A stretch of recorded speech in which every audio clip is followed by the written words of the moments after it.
花市拍假伫公队，网络消息是真是假？花市甲台湾事实查核中心讲互乡亲知。后来网络有咧传这个消息咯，讲若感冒一直扫袂离，会当用冰糖定金蕉，也则是冰糖定雪梨，讲治扫真有效。乡亲啊，这唔通哦。这个甲看，这个冰糖啦定金蕉这伤甜，甜会生痰，若生痰气到愈扫，扫了愈严重。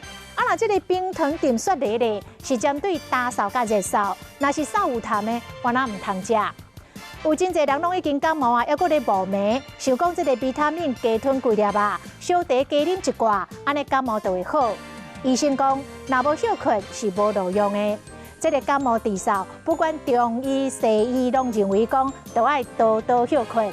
咱的身体有充足的休困，才会当互细胞恢复战斗力。